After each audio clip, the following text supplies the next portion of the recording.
I want to show the PowerPoint here. It's a continuation of the previous week. So if we want to understand the Buddhist philosophy, we have to understand this kind of concept or theology. You know, this, how do you understand? Please read this one.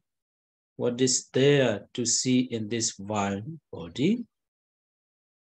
And he who sees the Dhamma sees me. He who sees me sees the Dhamma. And truly seeing the Dhamma, one sees me. Seeing me, one sees the Dhamma. That is, it discourses Vakali Sutta. Oh. What does Dhamma mean? Dhamma means the teachings of the Buddha. The teaching. Okay. Yeah. Hello. Hello. Sorry, I'm late.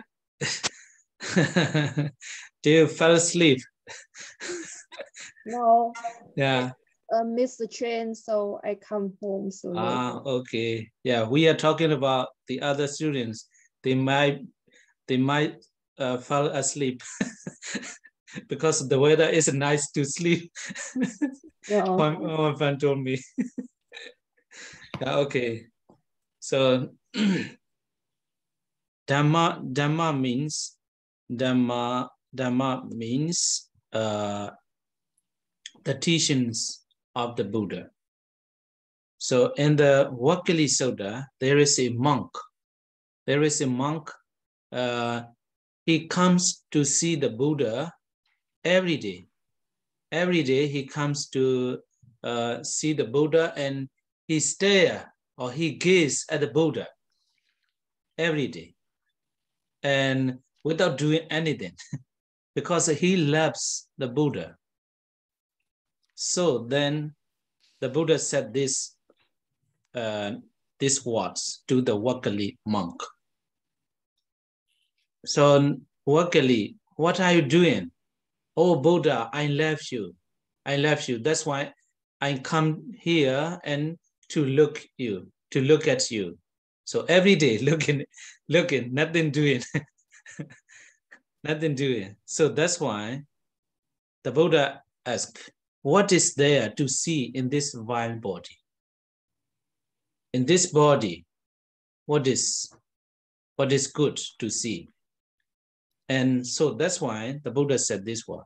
He who sees the Dhamma, or he who understands or who realizes the Dhamma and sees me, and he who sees me and sees the Dhamma, the same. So don't look at me always.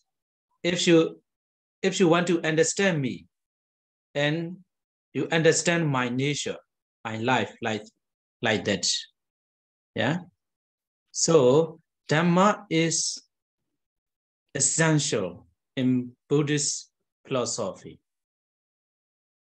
So here we can compare with other religious theology. Okay.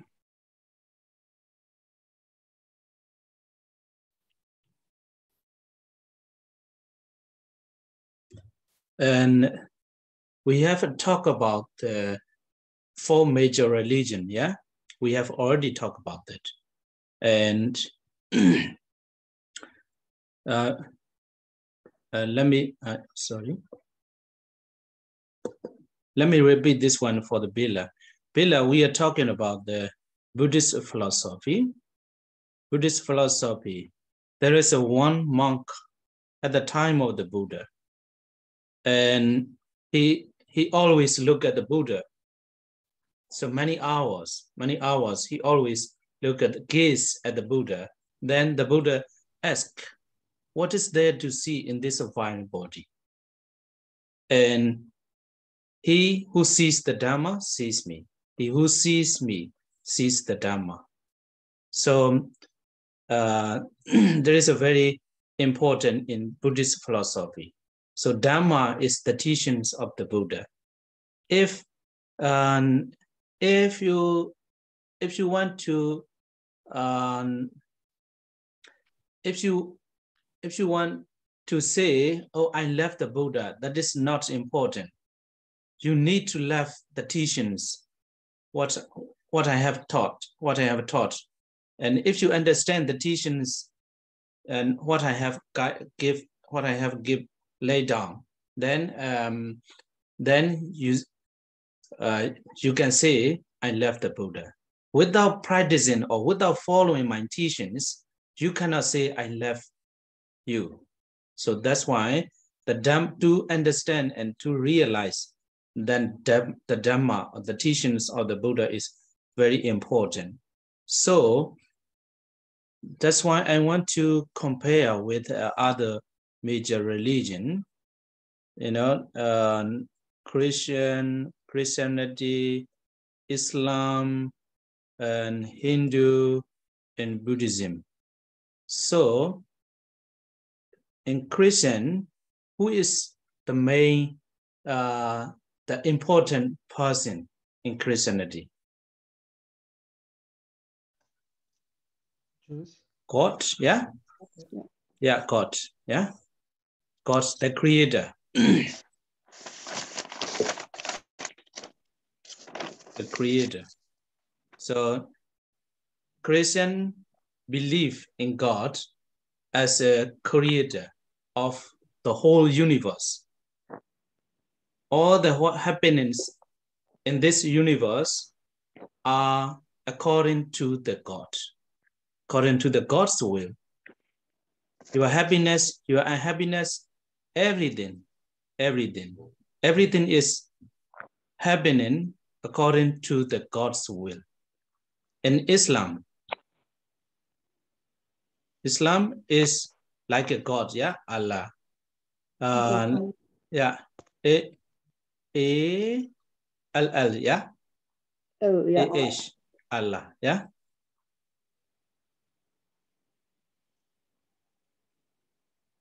Correct? Yeah, okay. So Allah also, the Muslim also believe in Allah as a creator of all the universe. Yeah. So there is nothing that Allah cannot do in this universe. So they believe like that. So Allah is in the center of the believing system in Islam. Okay. And in Hinduism is three gods, yeah. But the main one is Brahma, yeah. Brahma also creator. The Hinduism believe in Brahma as a creator of the whole universe.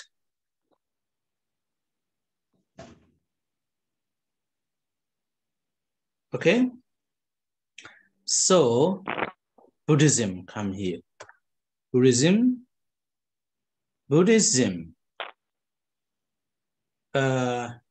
What is the center? What is the center of the Buddhist believing system? There's no one. But the founder is Buddha. The founder is Buddha, but the Buddha is not in the center. So the center is Dhamma.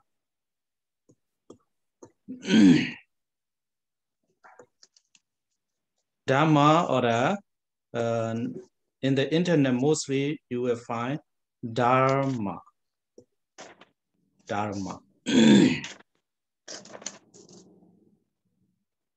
So in other religious system, the creator is very, very important. And without believing in God, Yehovah, I think Yehovah might be different spelling. Yehovah, without believing in God, one cannot be a Christian. Without believing in Allah, one cannot be Muslim. Without believing Brahma and three gods, one cannot be Hindu. But here, Buddhism, even though you don't worship to the Buddha, but if you practice the Dhamma, as long as you practice in the Dhamma, and you can be an ideal person or highest person. In this religion, only the people who believes in God, they are the highest person in this religious aspect.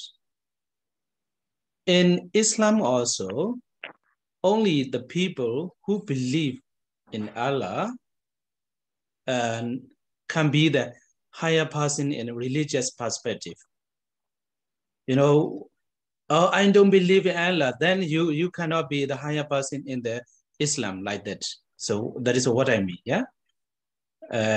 But in Buddhism, I don't admire the Buddha, but I like his teaching and I practice his teaching, then he can become the higher person, higher level person.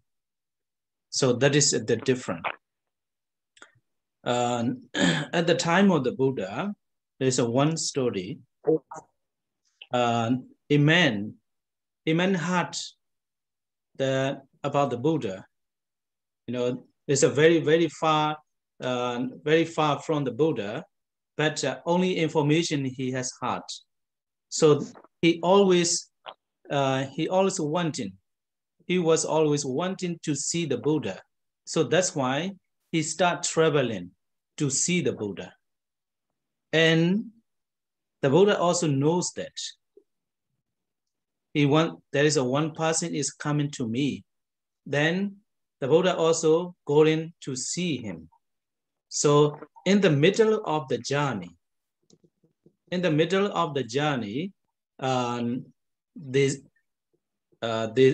they saw each other, they meet each other, and also they start conversation.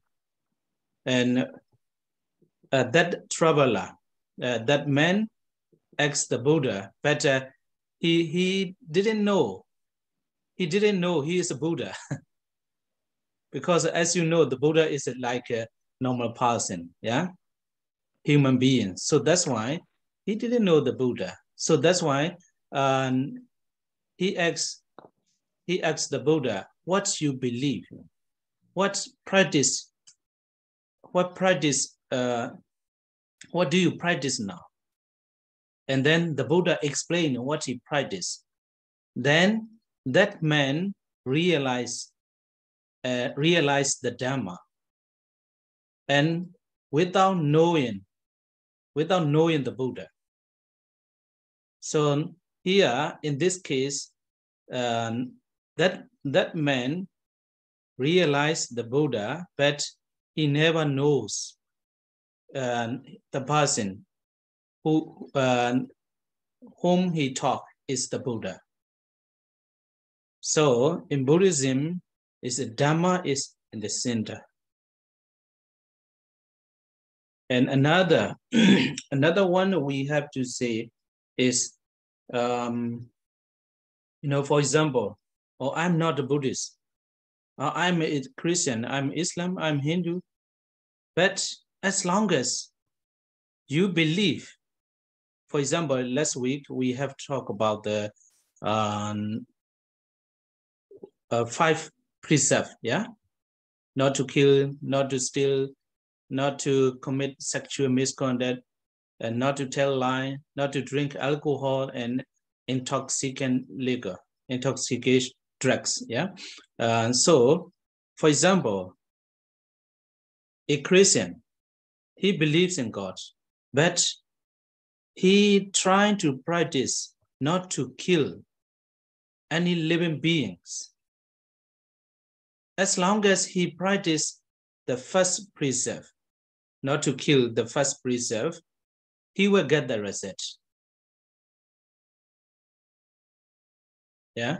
And the other religious person also, he doesn't need to become a Buddha as long as he practices the 5 precepts, the minimum 5 precepts.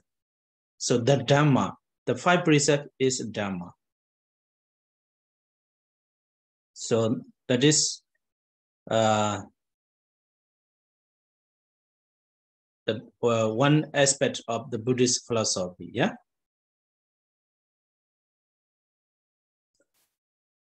Okay. So that's why the Buddha said this word. You don't need to gaze at me. It's nonsense. It's useless. You know, this body is useless. Only the Dhamma is very important.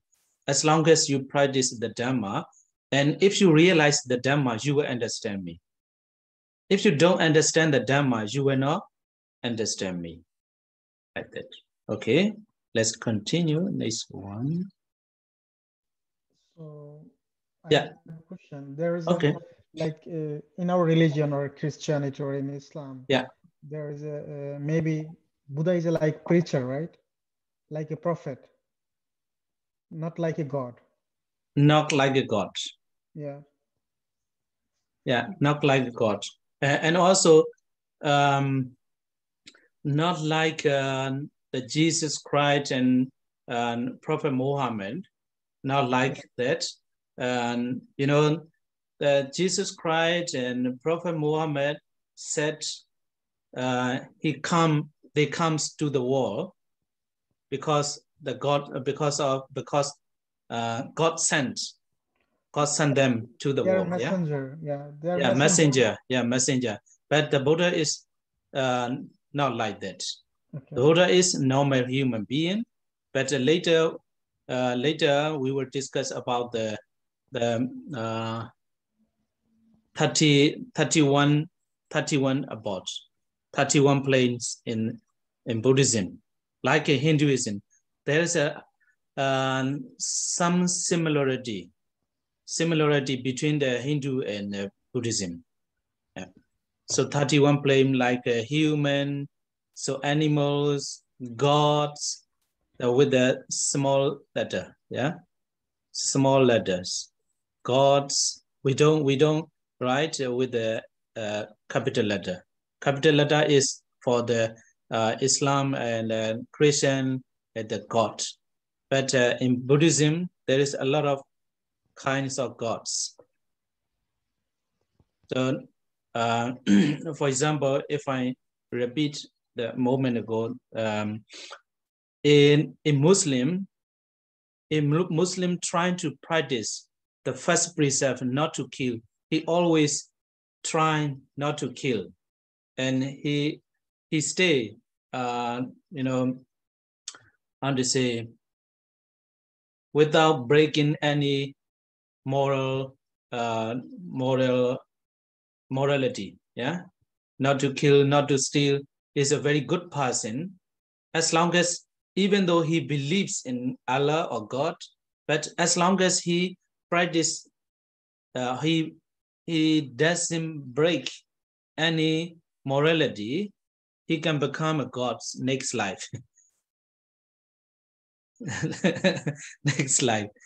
So this life, according to Buddhism, or according to the Buddhism, according to the Buddhism.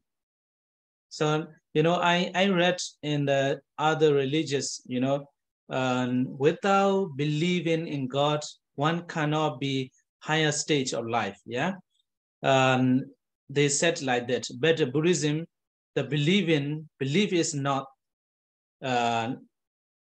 very important. the practice is important.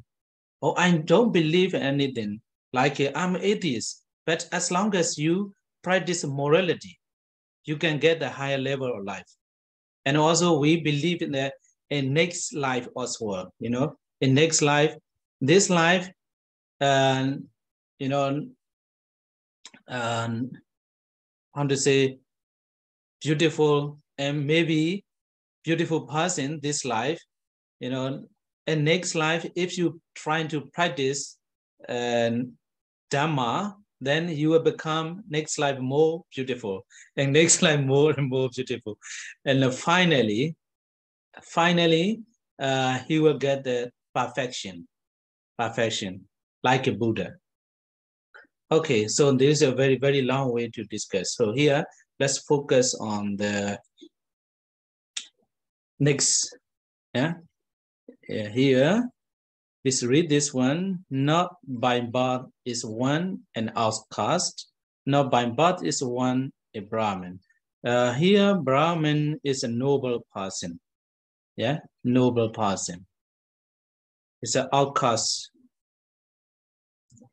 By D, one becomes an outcast. By D, one becomes a Brahmin. So here, at the time of the Buddha, still until now in India, you know, the caste system, yeah, caste system. Is there any caste system in Bangladesh? Bilal, I can hear. Oh yeah, there is no caste system, but there is a socially. Okay. Every country there is a system that you can't break. No, I mean that India is not like the other social system, you know. India, some people, they are outcast. They cannot eat and they cannot enter the restaurant who the how to say, I don't know, the higher higher caste, yeah, Brahman, yeah, Brahma eats, yeah, where the Brahma eats, the outcast cannot enter to that restaurant. And also they don't touch, yeah. So the Buddha make a revolution, that concept at the time of the Buddha. Not by birth, you know, not by birth is one an outcast. No, only by deed. So that one also, the Buddha pay attention to the practice, yeah, Dhamma. So if you practice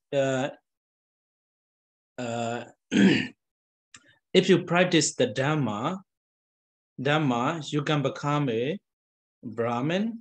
And if you break the morality, for example, then you can become an outcast. So not because so by birth, yeah, not because by birth, and only by deed. So that one also very important in Buddhist philosophy.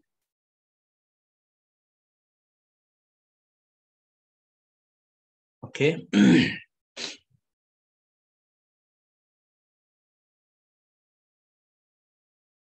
And in Buddhist philosophy, this is we call the Four Noble Truths.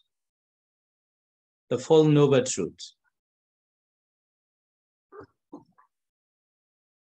And before we talk about the Four Noble Truths, Four Noble Truths. Four Noble Truths. This is the example of the Four Noble Truths. The Buddha is like a doctor. When some patients comes to the Buddha with the supernatural power, with the healing power, then be a good person, be a normal person. The Buddha cannot do like that. Like a God, yeah? The Buddha cannot heal with the supernatural way. He is like a doctor. So doctor, he does first discovering the illness. Yeah, what kind of illness, what kind of disease, and discovering first, and diagnosing the illness, and why, and what is the cause of that illness, that disease. And number 3, seeing that there is a cure. Oh, there is a cure and can cure that. There is a medicine, yeah. And he understands he can cure that disease. And 4, prescribing the correct medicine for our health and well-being. So prescribing, that word is a very important, and he give the letters. You have to stay like that. You have to eat this one. You don't have to eat this one. You are not allowed to do that. You should do like that, prescribing, and the correct medicine for our health and well-being. So that is an example. You will see the original 4 Noble Truths. So the four Noble Truths. The first one, all beings are subject to dukkha. Do you know dukkha? Dukkha, suffering. Yeah, in Bangla is suffering or sorrows. Yeah. Suffering, yeah. All beings are subject to dukkha. All beings are suffering. So in that point of view, the first truth, some scholars said the Buddha is the pessimistic. Pessimistic. Some scholars said. Even the, mostly in the Western philosopher, they said Buddhism is the pessimistic. Actually, it is not like that. If they try to understand more, suffering is very clear, and in everyday life, many people contact me. They are not happy in life. What we should do? what we should do? Do you have any suggestion? Can you give me any advice how to live happily? So everybody is suffering, suffering, but the suffering is, it may be, different kinds of suffering, different levels of suffering. Some people are very not happy, and some people are miserable. Some people like that. So degree is a very different. So, but everybody is suffering. That is, we cannot deny that. So why suffering? We are not happy. Why we cannot be happy? We cannot live happy, and there is a cause, and there are a lot of cause, but main cause is dukkha arises from desire and craving. It's the main cause of the suffering is desire and craving. So yeah,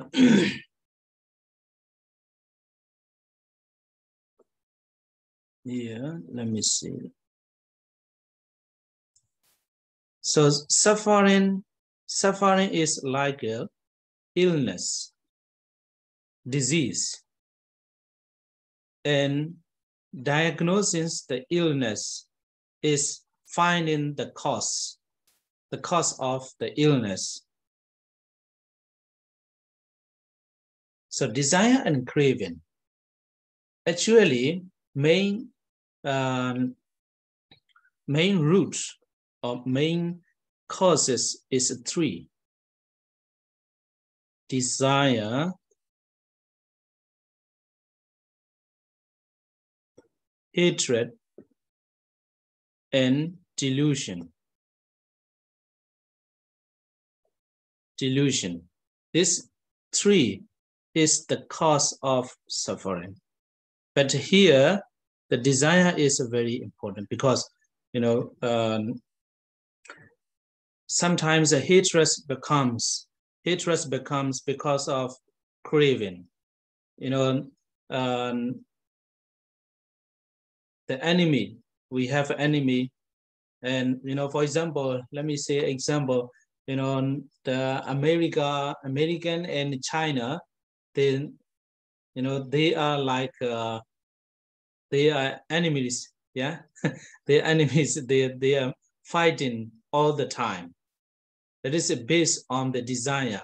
American wants to become the great country in the world, and also China also, they attach, they wanting, desire.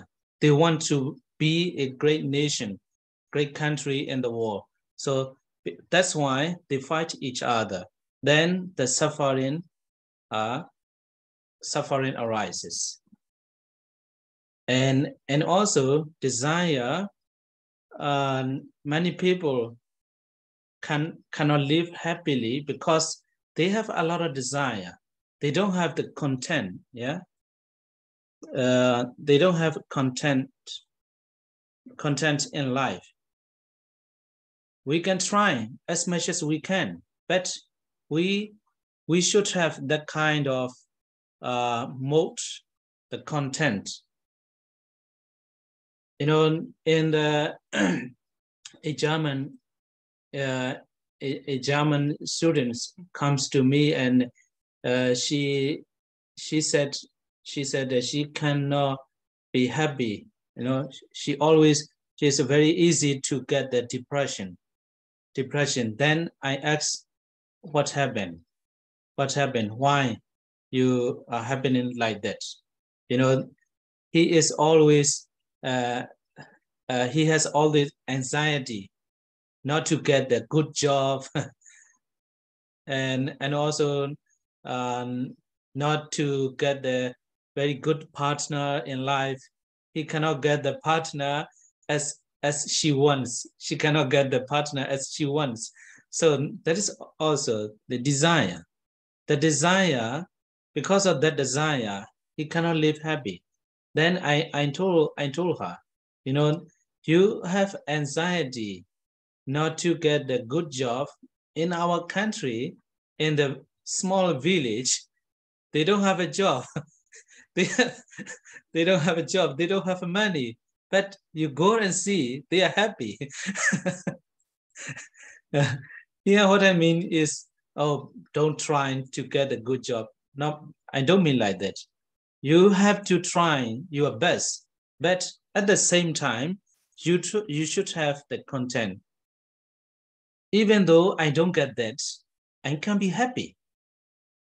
So you have to, as a student, you are students trying to promote your life. You have to try. You have to try. But in your mind, even though if I don't get that point which you expect, I will be okay. I'll be okay. So that is content. Yeah. So it's the conscious of the suffering. It's the conscious of the desire. Yeah.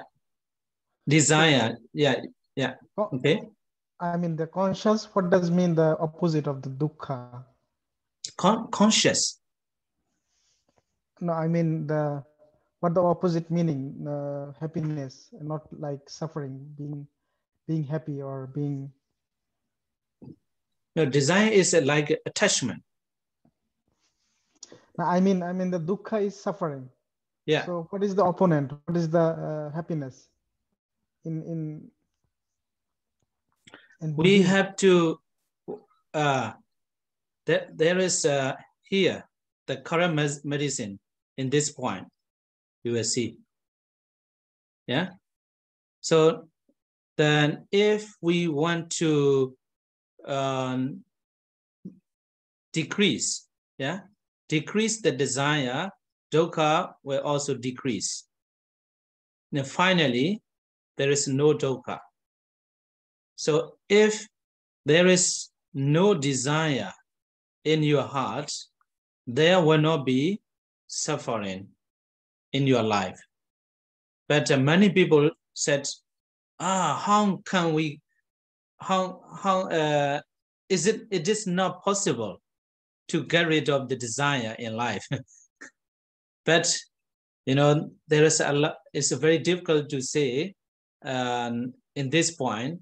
You have to learn a little by little, you know, the desire, the people will have the desire, but we have to try to decrease.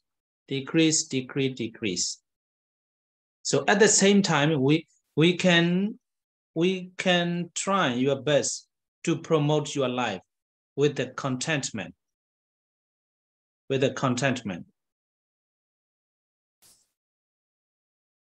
Okay, so number 3,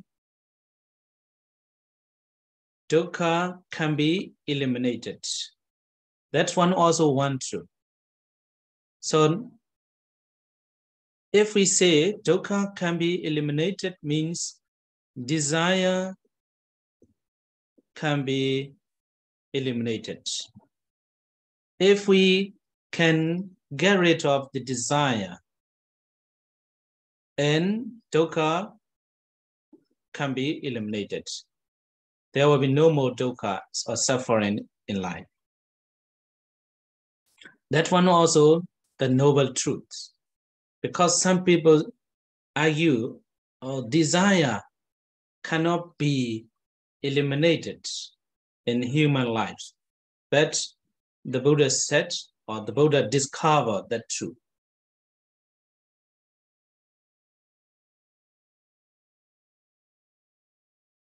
So how can decrease, or how can we eliminate the dukkha and desire?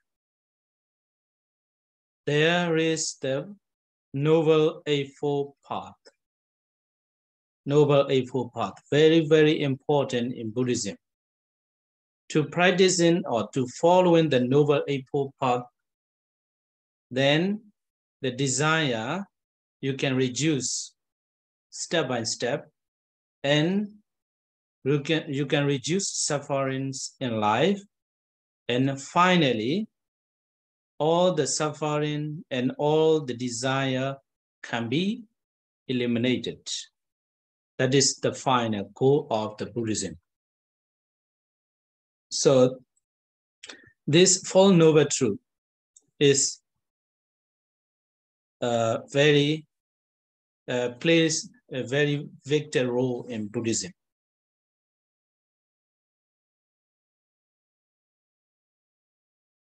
Okay, maybe it's a very it's a lot. There are a lot to learn more. Yeah.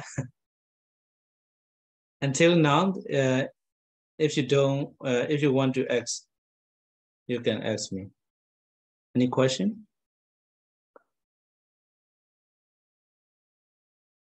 Okay, so later we will talk about the Noble Eightfold Path.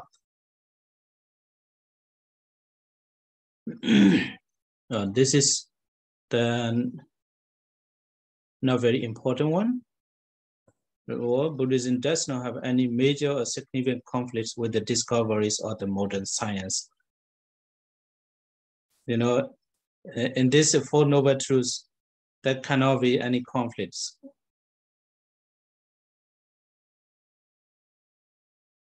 No, that's it. Supernatural causes. And in Buddhism, you will heard about the Buddhism, and the Buddha have the supernatural power, you know, supernatural causes like in other religions, but that is not a very important one, not a very important one. And if the Buddhism says there is a lot of historical facts about the supernatural power, but without the supernatural power, there is no problem. Yeah, not focus on the supernatural power. And sometimes the Buddha said not to use the supernatural power.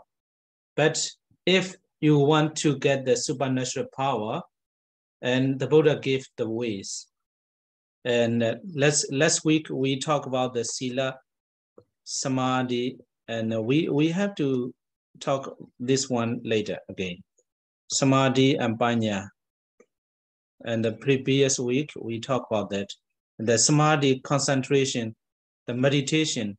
By practicing the meditation, you can get the supernatural power. It's a mind power. That's not important. I want to skip this one. And the Buddha never used any threats, not trying to force anyone to accept his teaching. He believed in freedom of thought. So we have already discussed about the freedom of thought. Even the Buddha don't believe in me without analyzing, yeah, without critical thinking. So he always said like that. He never encouraged to believe in him. Only by practicing, you will understand me. Today also we talk about that. So you don't need to believe in me firstly. Practice first, then if you want, you can believe in or you don't believe. That is not important. The important is to practice the Dhamma. He recognized that not everyone will accept his teaching and that people progress differently and will choose different paths for themselves.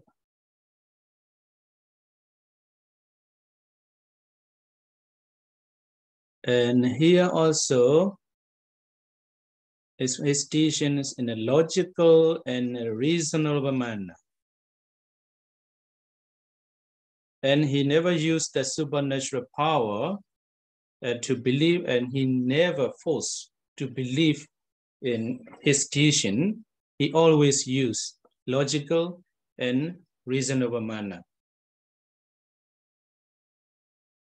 And he wanted people to understand and realize the teachings for themselves without fear of any punishments from him.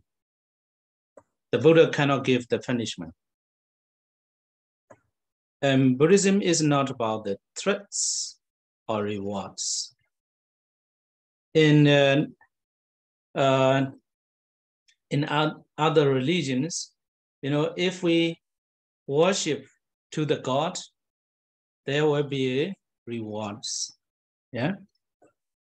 If we don't worship or if we insult the God, there will be threats or punishment.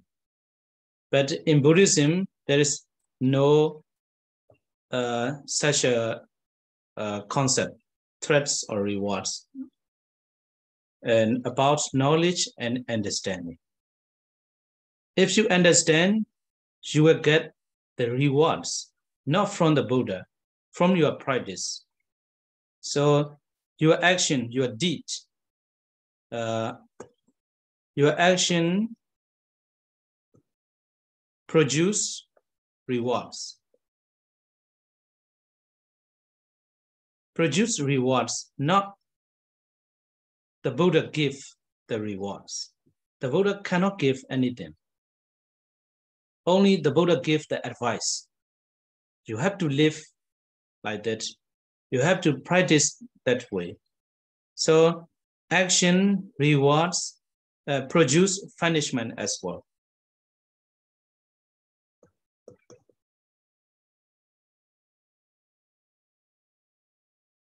So karma theory, yeah. Karma, maybe mostly in internet, karma theory. So there is a different theology and philosophy. You know, in creation religions, the gods or creator can give rewards, and at the same time he can give threats or punishment. But in Buddhism, there's a very, very important perspective. The Buddha never give rewards or punishment. Only your action produce rewards and punishment.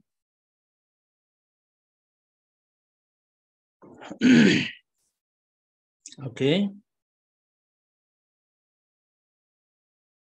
This is very important story, very famous story at the time of the Buddha. So his name is Upali. Upali. He is the chief of Jain master, the chief follower of the Jain master. Until now, there is a Jain religion in India until now. Have you heard of that one?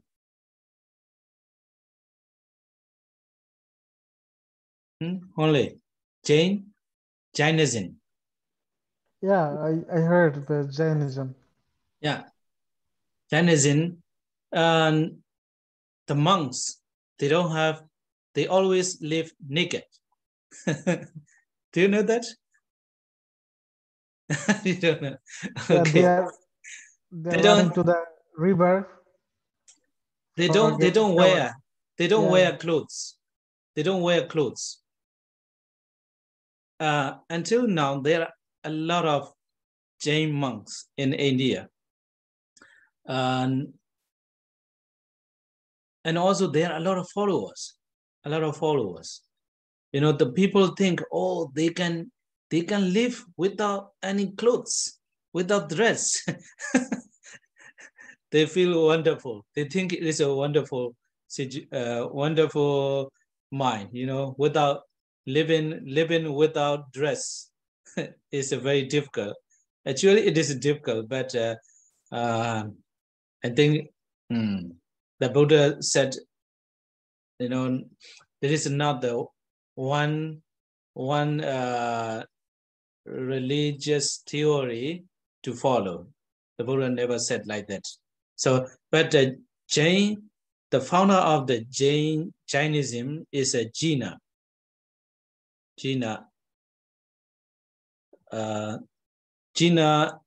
is 12 years early, 12 years before the Buddha. So Jain master. So Upali is a man, a wealthy man, a rich man. He is the chief followers of the Jain master. Mahavira also, and his name, the Jina, the other name. And because of his intelligence, and Upali often appear in public debates on behalf of the Jains. You know, in India at the time of the Buddha, Upali is not only the wealthy man, but also like a scholar, you know, like a scholar. He always held debates events with other religious religious leaders, and Upali is sometimes, on behalf of the Jain master, he leads the debate events. So Upali once had a debate with the Buddha, and he was so impressed with his teaching. And Upali, but this Upali, the story is a very interesting. At the beginning, he never accepted what the Buddha taught. And later, after long discussion, long debates, then he was impressed with the Buddha's teaching, and he asked to be the enlightened one's follower. And he asked to accept as a follower of the Buddha. Then the Buddha reply is interesting. The Buddha said, "You are at the height of your emotions. Go home and reconsider it carefully before you ask me again." So this one is, at the time of the Buddha, if someone said, "Oh, please accept me as your follower," then they are happy.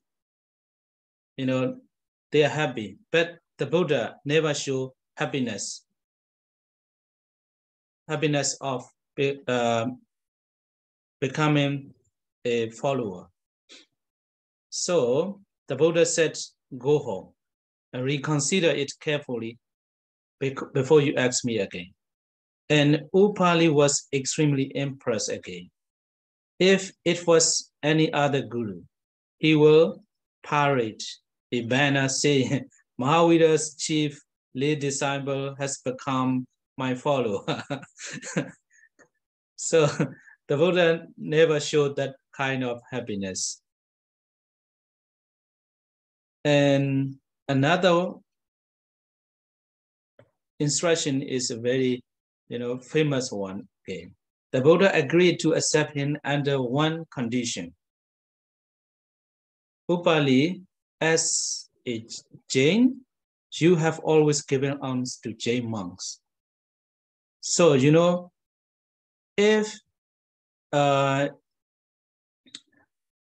if the Buddha have no tolerance and respect on other religion, the Buddha will not say like this. Upali, don't forget to give the alms or to support. Please support the Jain monks, because the whole life you support the Jain monks. So that's why don't forget to support the Jain monks, even though you become a Buddhist. When you become my follower, you will continue to give alms to Jain monks. That is the respect and tolerance. So the Buddhist actual, we cannot deny there are some people, there might be some other people, they don't have the respect on tolerance on other religious theory and other philosophy, but actual teachings or actual guideline from the Buddha is we should have the respect on any other religious theory, other religions. That one also very important in Buddhist philosophy. So if we want to say it's a true Buddhist, we always should have the respect and tolerance to in concerning with the other religions.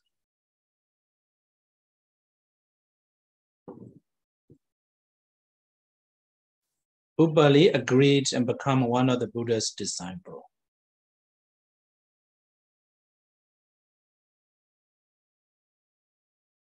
So teachings is next step.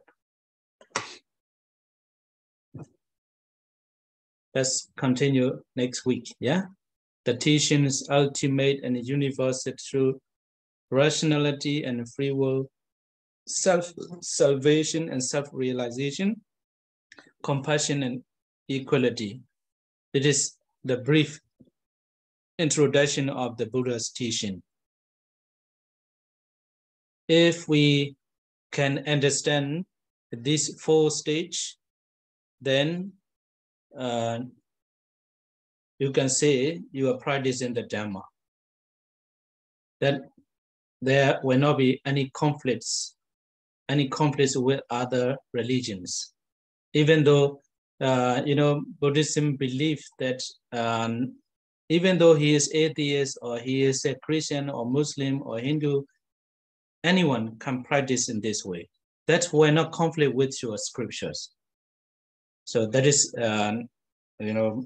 significance of the Buddhism, that is. Okay, so see you next week. Any question? Thank you. Yeah. Thank you. Yeah. Where is Ivona? Ivona 10? You don't know? This is your friends. Ivona?